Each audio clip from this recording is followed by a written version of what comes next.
we have the opportunity to make the world a far better place. But with all that technological power comes the capacity for things to go seriously sideways. So we better be wise enough to master our technology.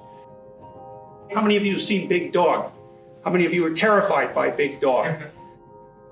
Jordan Peterson seems very worried about where AI is going with every passing day. Check it out. You know, you hear babies have no theory of mind. It's like, yeah, no, they can imitate. That's pretty bloody amazing, man. Like, you haven't seen robots that can do that yet. Although there are robots now that you can teach by moving their arms. You move their arms and then they'll do it. And so you can actually program them by moving them and then they'll just repeat it. And so they're getting damn close to imitation. They're really getting close. And then look the hell out, man. Because they're going to be imitating each other as well as us. And they're going to do it so fast, you just won't be able to believe it. So that's coming. The Canadian psychologist is attempting to address a critical inquiry. Why are we investing in the development of AI despite the possibility of undesirable outcomes? However, the deeper one delves into this question, the more unsettling it becomes. When people were first developing models of artificial intelligence, they thought they'd be able to develop machines that sort of modeled the world and then figured out how to act in the world, sort of abstractly, and then would, after they figured out how to act in the world, would then act in the world. But that proved to be impossible, as you can tell, because we don't have, ambulatory robots that can like bus tables at a restaurant, which turns out to be, by the way, a very complex job. Fast mathematical operations, a computer can handle that easily, but bussing a table, it's like no computer's smart enough to do that. So that's pretty peculiar. But it turned out after like 40 years of investigation that you couldn't build computers that would operate as independent robots by teaching them to model the world and then by having them model the potential action that they were going to undertake and then by implementing it. That did not work, partly because modeling the world is way more complicated than anybody ever suspected. It's like infinitely more complicated. Machine learning and AI have progressed to the point where computers can learn from data and even teach each other.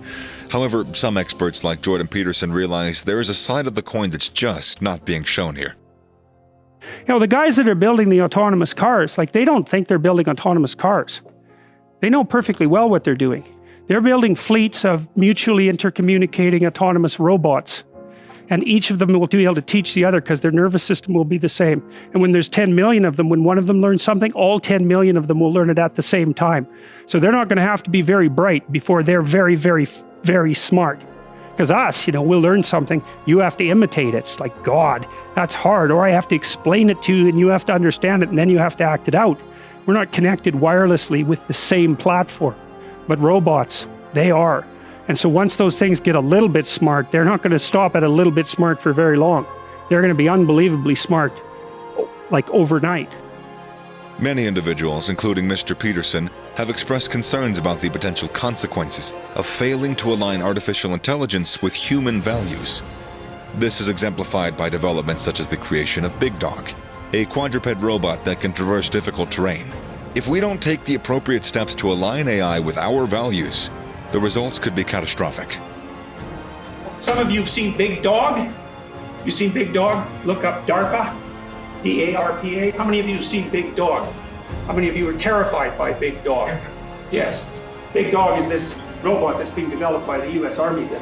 It's about this big, and it's four-legged. It's got a head. And it can run like faster than you. And it can run in snow, and it can run on ice, and it can run up hills. And if you kick it, it balances and stands back up. But hypothetically, it's going to be used to transport like the heavy things that soldiers have to carry. But, don't believe that. That's a stupid idea. Once these things can ambulate by themselves and they can already follow each other because now they have visual systems, arming them is going to be a very simple matter. And so the probability that we'll have unbelievably super fast robots that can shoot you in 10 years is like, to me, as far as I can tell from the development, is absolutely certain. I have a friend who's a computer engineer and he's a really good one. And he said, you know how in science fiction movies, sometimes when those robots shoot at you, they miss? He said, when the robots shoot at you, not only will they shoot at where you are, but they'll shoot at the 6 places that they calculate you're most likely to dart to, and they will never miss. So that's a lovely thing to think about.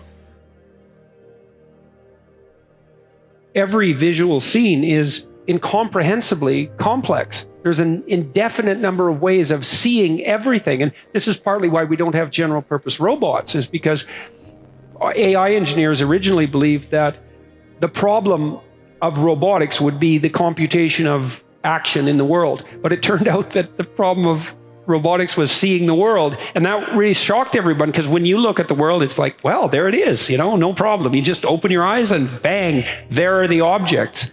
And yeah, they're objects. It's like, well, how many of them? Well, you could get lost in the details of this carpet if you were a photorealist painter, you know. You could take just a section of the carpet and it would take you maybe 3 weeks to paint it in a high resolution manner. And even then you wouldn't have captured anywhere near the detail, and you'd only have done it under one condition of illumination. And that's just a fragment of a visual scene. And they're imitating the hell out of us right now too, because we're teaching them how to understand us. Every second of every day, the net is learning what we're like. It's watching us, it's communicating with us, it's imitating us, and it's going to know, it already knows in some ways more about us than we know about ourselves. You know, there's lots of reports already of people getting pregnancy ads or ads for infants, sometimes before they know they're pregnant, but often before they've told their families. And the way that that happens is the net is watching what they're looking at and inferring with its artificial intelligence. And so maybe you're pregnant and that's just tilting you a little bit, right, to interest in things that you might not otherwise be interested in. The net tracks that, and it tells you what you're after. It does that by offering you an advertisement. It's reading your unconscious mind. So that's what's happening.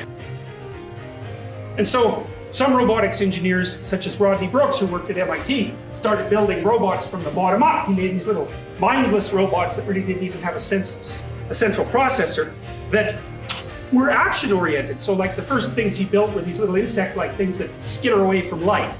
That's all they could do. If you turn on a light, poof, they'd go find some dark.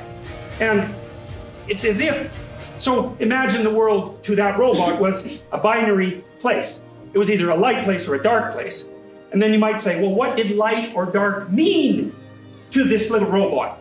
And then you have to ask yourself, well, what does meaning mean? And that's a very good question. It's one that Piaget answers. Meaning means, to that little robot, move to a different place. So light to that robot meant move to a different place. So what the robot, in a sense, was doing was transforming one form of information, light versus dark, into another form, which was skitter away. And so I love that, because it's not easy to understand what meaning means until you relate it to the body. And so Piaget's fundamental proposition is that the elements of your understanding are not perceptual abstractions. In fact, there's even elements of understanding that underlie your perceptual abstractions that are more fundamental. And what those are essentially are sensory motor skills, things you do with your body. It's a lovely idea. It's extremely profound. And I think it's absolutely correct. It does wreak havoc with the idea of disembodied intelligence. We have the opportunity to make the world a far better place, but with all that technological power comes the capacity for things to go seriously sideways, so we better be wise enough to master our technology. And again, I would say, well, that's all on you. You're all going to be participating in this intensely, and it's all going to depend more than you think on the decisions that each of you make. So you better make the right decisions, because you've got a lot more power than you think, and it's going to increase at a tremendous rate. So I don't see a better route forward than to make stronger people.